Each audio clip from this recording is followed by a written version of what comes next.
Hi everyone, welcome to అపూర్వ వంటలు. అద్భుతమైన రుచితో అన్నంలో కలుపుకొని తింటుంటే అమృతంలాగా అనిపించి తింటుంటే తినాలనిపించేంత కమ్మగా ఉండే పల్లెటూరి స్టైల్ దోసకాయ వంకాయ రోటి పచ్చడితో ఇవాళ నేను మీ ముందుకు వచ్చేసాను. చాలా సింపుల్గా తయారు చేసిన ఈ పచ్చడి అనేది చాలా టేస్టీగా ఉంటుంది. అలాగే దోశ, ఇడ్లీ ఇంకా అన్ని టిఫిన్స్లోకి, చపాతీకి, పూరికి కూడా కాంబినేషన్గా ఈ పచ్చడి అదిరిపోతుంది. దీనికోసమైతే ముందుగా 4 మీడియం సైజు పొడవు వంకాయలు తీసుకున్నాను.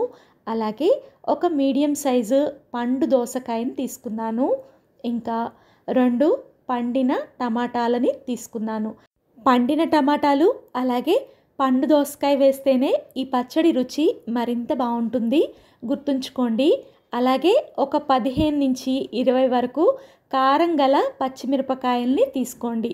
ఒకవేళ పచ్చిమిర్చి కారం అనేది తక్కువ ఉంటే ఇంకొక 4, 5 అయినా ఈ పచ్చడికి యాడ్ చేసుకోవచ్చు. ఇవన్నీ కూడా చక్కగా ఇలా రెడీ చేసుకోండి. తర్వాత ఫస్ట్ దోసకాయకి తొక్కు తీసేసి దీన్ని మధ్యలోకి కట్ చేసేసి సన్నని ముక్కలుగా తరిగేసేయండి. దోసకాయ పచ్చడి అనేది ఎప్పుడైనా ఇత్తనాలతో సహా చేసుకుంటేనే చాలా టేస్టీగా ఉంటుంది, గుర్తుంచుకోండి. చూడండి, దోసకాయ ముక్కల్ని ఇంత సన్నగా తరుక్కోవాలి. తర్వాత పచ్చిమిర్చిని శుభ్రంగా కడిగేసేసి విరిచి పెట్టుకొని పక్కన పెట్టుకోండి. అలాగే ఇప్పుడు వంకాయల్ని తరుక్కోవడానికి ముందుగా ఒక గిన్నెలోకి నీళ్లు వేసి దానిలో ఉప్పు వేసుకోవాలి. అలా చేయటం వల్ల వంకాయలు అనేవి నెర్లెక్కకుండా అంటే నల్లబడకుండా ఉంటాయి. ఇప్పుడు తరిగిన వంకాయల్ని ఉప్పు నీళ్ళల్లో వేసేసేయండి. ఒక చిన్న బాండి తీసుకొని ఆ బాండీలోకి ఒక గెరిటెడు వరకు నూనె వేయండి. వేసిన నూనెలో విరిచిపెట్టుకున్న మిరపకాయల్ని వేయండి.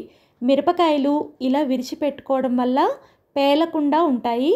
అలాగే ఇవి లైట్గా ఒక 5 నిమిషాలు వేపుకున్న తర్వాత ఇలా కొంచెం తెల్లగా మారతాయండి.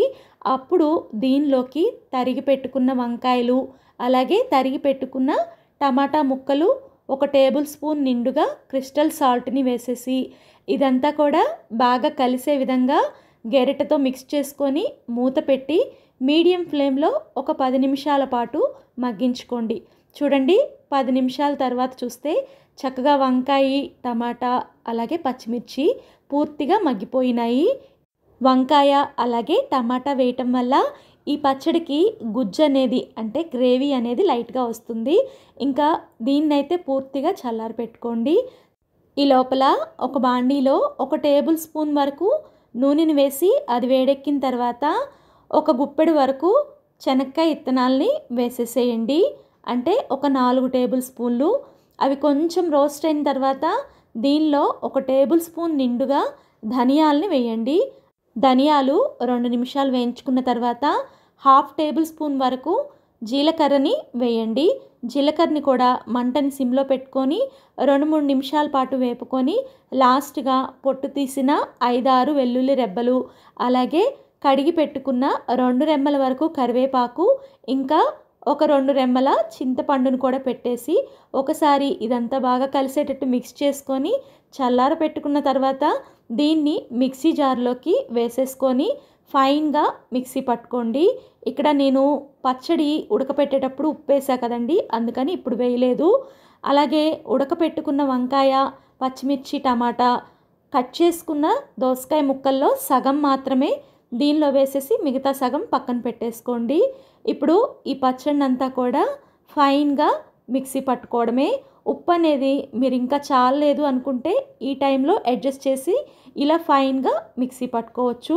ఇప్పుడు ఇందాక పక్కన తీసి పెట్టుకున్నాం కదా దోసకాయ ముక్కలు, వాటిని కూడా ఈ పచ్చట్లో వేసేసి అంతా కూడా ఒకసారి బాగా కలిసే విధంగా మిక్స్ చేసుకొని ఒక్కసారి మిక్సీని పల్స్ మోడ్లో తిప్పేసి అలా వదిలేసేయండి. పోపు కోసం బాండీలో ఒక గెరిటెడు నూనె వేసి పోపు గింజలు అలాగే 3 ఎండుమిరపకాయలు వేసేసి అవన్నీ కూడా బాగా వేగిన తర్వాత 2 రెమ్మల కరివేపాకు, గుప్పెడు వరకు ఫ్రెష్గా తరిగిన కొత్తిమీరను కూడా వేసి అవన్నీ బాగా వేగిన తర్వాత దీనిలో రెడీ చేసుకున్న పచ్చడిని కూడా వేసేసి పచ్చడి ఈ పోపులో బాగా కలిసే విధంగా స్పూన్తో మిక్స్ చేసేసుకోండి. అంతేనండి, కమ్మని పల్లెటూరి స్టైల్లో వంకాయ, దోసకాయ రోటి పచ్చడి రెడీ అయిపోయింది. మీరు కూడా ఈ రోటి పచ్చడిని ట్రై చేసి మీకు ఎలా వచ్చిందో కామెంట్ చేయండి. అలాగే వీడియో నచ్చితే లైక్ చేసి ఈ వీడియోని మీ ఫ్రెండ్స్కి, రిలేటివ్స్కి షేర్ చేయండి. ఫస్ట్ టైం మన వీడియోస్ చూస్తుంటే ఇలాంటి ఈజీ అండ్ టేస్టీ వంటల కోసం మన అపూర్వ వంటలు ఛానల్ని సబ్స్క్రైబ్ చేసుకోండి. Thank you for watching. ఇంకొక హెల్దీ అండ్ టేస్టీ రెసిపీతో మీ ముందుంటాను.